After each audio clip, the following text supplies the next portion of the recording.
Hello there. The discussion here is related to the ideas about time and simultaneity established by Einstein in his famous book Relativity, the Special and General Theory. Einstein established that time is not universal and different observers will experience time passing at different rates depending on their velocities of relative motion. That means if we consider a fast running train, the people on the ground will age faster than those in the train. The clocks in the train will tick slower than those on the ground, and in fact, just everything in the train will happen at a slower rate of time. Moreover, to say that two events happened simultaneously may be true for one frame of reference and false for another. A humble attempt is made here to question this idea of the great scientist. Einstein proposed that the principle of relativity and the constancy of speed of light are both fundamentally true. The principle of relativity says that all inertial frames or Galilean frames moving relative to each other with uniform velocities are equivalent for every purpose, and each of them can describe any physical phenomenon using the same laws of physics. It is not possible to distinguish among them using any experiment. So none of them is more privileged than the others, and there is nothing like absolute motion as there is no absolute frame of reference. All the laws of nature are equally valid for all such frames. Speed of light is the same for all of them, and it is further assumed as a fact that the speed of light is the same in all directions. Because of this only, we get the strange result that the speed of light will be the same whether seen from ground or from a train moving, no matter how fast. Einstein tells us why we find it strange. He said that the principle of relativity and the constancy of speed of light are only apparently incompatible, and that is because of the way we normally think about time and space. That the time is one and the same everywhere in the universe, and that the distance between any 2 points is the same no matter who measures it. Einstein said that we must change this thinking. He proposed that time actually runs differently for different frames of reference, moving at different speeds relative to each other, and also that the concept of distance is also relative, different for different inertial frames. That means you might complete your graduation while your friend just prepares a cup of tea, just that he has to move fast enough doing this. Furthermore, a 6 feet tall person resting on a railway platform bench might appear to be just 3 feet to the passengers of a train passing by, if only it is running fast enough. With this revolutionary idea to replace the concepts of time and space with the principle of relativity and the constancy of the speed of light as being universal and absolute, Einstein successfully reconciled the principle of relativity with Maxwell's laws of electromagnetism. And indeed, we cannot question this new way of thinking, no matter how different it appears from our daily experience, unless we have either some way to distinguish between the inertial frames of reference or some way to prove the absoluteness of time and space. Well, there is a proof based on logic that we can distinguish between two inertial frames of reference. Einstein presented logical arguments based on a thought experiment, which he describes in his book when he explains the relativity of simultaneity, in which a train is running uniformly relative to railway embankment and the lightning strikes at 2 points A and B, something which happens simultaneously for the observer near the embankment but at different times according to an observer in the train. From this, Einstein concluded that actually the embankment and a train have different times altogether. But here we discuss another thought experiment, which will leave us with no option but to accept that all inertial frames are not equivalent and time and space are absolute, because one of the two frames will not be able to explain the outcome of the experiment using the laws of physics. This thought experiment is the same one which I have discussed in an earlier video, the link to which is given in the description below. A train runs with a uniform velocity towards right relative to the railway embankment. A light source is placed in the middle of a carriage of the train. Light rays travel towards the left and right walls of the carriage, towards the sensors of two identical machines, which get activated when light is detected by the sensors and start pulling a marker located at the middle of the carriage, connected through springs to these machines. Now, according to an observer present in the train, everything including the train is stationary. So, both rays of light should reach their target sensors simultaneously, and both machines should start pulling the marker simultaneously, and hence the marker should not move at all. But according to an observer standing near the embankment, the left ray of light will reach to its target sensor before the right one reaches the right machine's sensor, because the left wall is running towards the left ray and the right wall is running away from the light ray of light.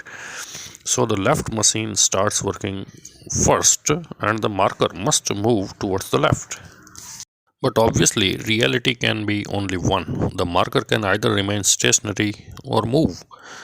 The marker will actually move towards left as expected by the embankment frame's observer if we believe that the lightning strikes appear simultaneous to the observer at the middle of A and B points in Einstein's thought experiment.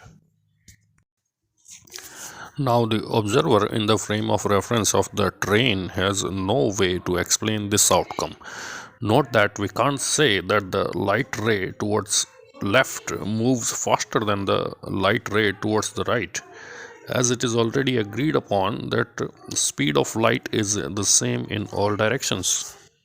So we must accept that time is indeed universal, because if time was different for this frame as proposed by Einstein to establish relativity of simultaneity, the light rays must have reached simultaneously to the sensors of the machines and the marker must not have moved.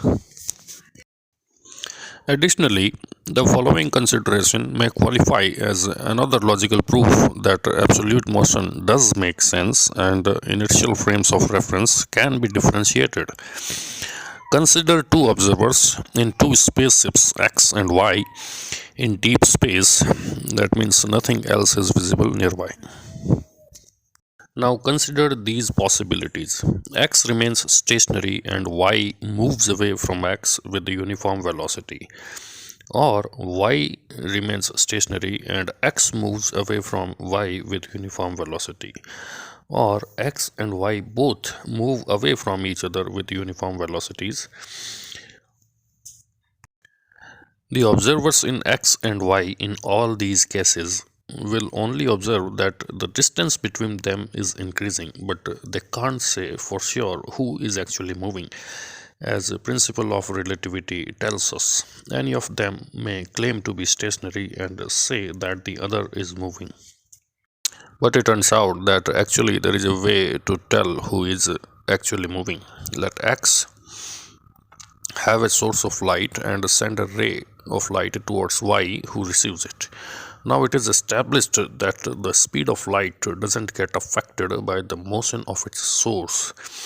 We'll see that it is possible for X and Y to figure out the actual motion of both of them in space by looking at the distance between them and noting the time this light from X takes to reach Y.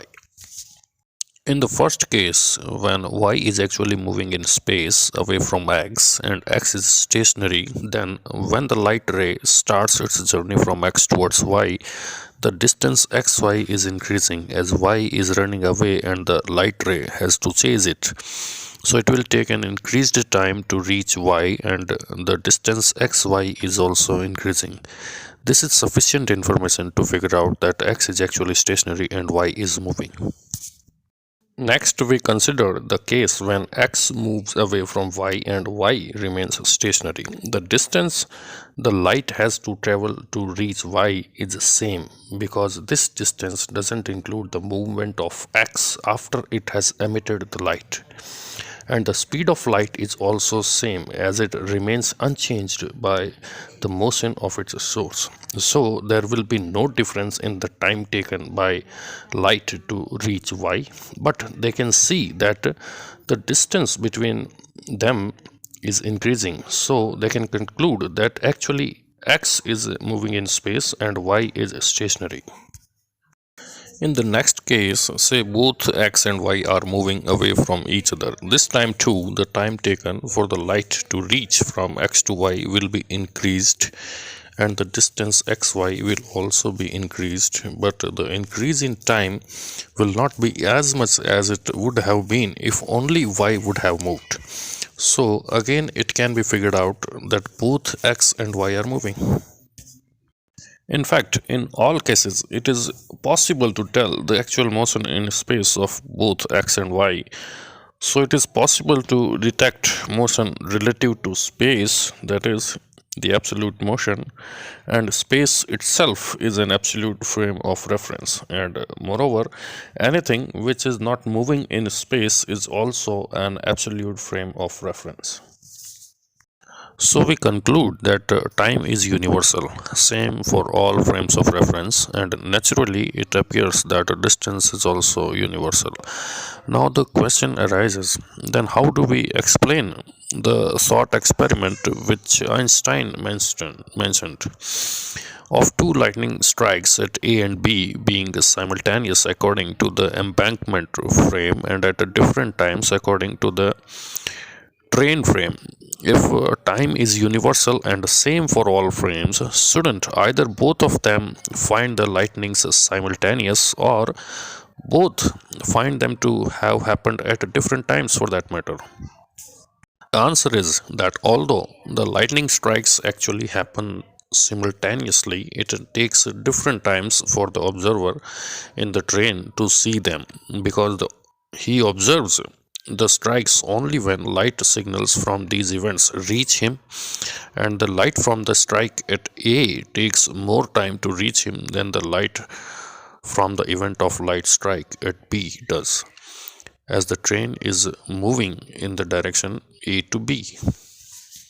So, although time is one and same everywhere in the universe, events which are actually simultaneous may be observed at different times by observers of different inertial frames of reference, depending on when the signals from those events reach those observers. This is similar to what we find when we observe a rocket like firecracker which goes to some height in the sky and then explodes. We see the light of the explosion noticeably before we hear the sound of the explosion, because the speed of sound is much less than the speed of light. Although both the scene and the sound of the explosion are parts of the same event and hence are obviously simultaneous, but we observe them at different times when the light and sound signals reach us. So now we are back at the question Einstein set out to solve more than 100 years ago, the incompatibility of the principle of relativity and the constancy of the speed of light. In my opinion, it is the principle of relativity which has to be reconsidered as the absolute truth, as we have already seen that absolute motion does make sense and can be detected, so all inertial frames of reference are not equivalent.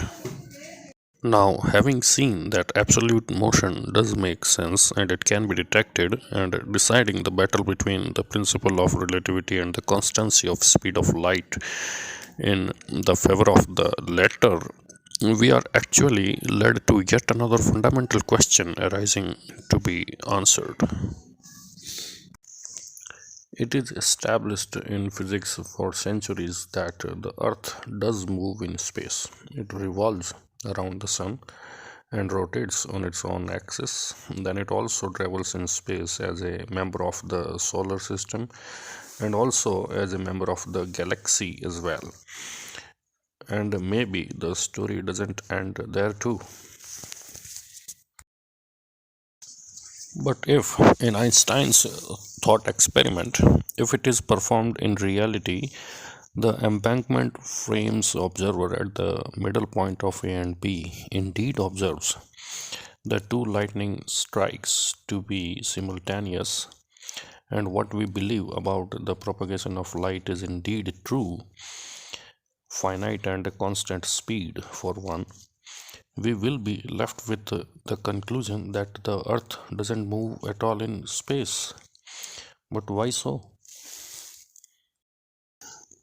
Well, we said that the two lightning events are not observed simultaneously in the train because lights from these two events take different times to reach the middle of the train because the train is moving relative to the embankment. So if the embankment frame indeed finds them simultaneous, it means the light signals from the two lightning strike events take the same time to reach to the middle of AB, and ultimately it only means that the embankment and therefore the earth is not moving in space at all. Maybe all the known and unknown motions of earth add up to no motion at all.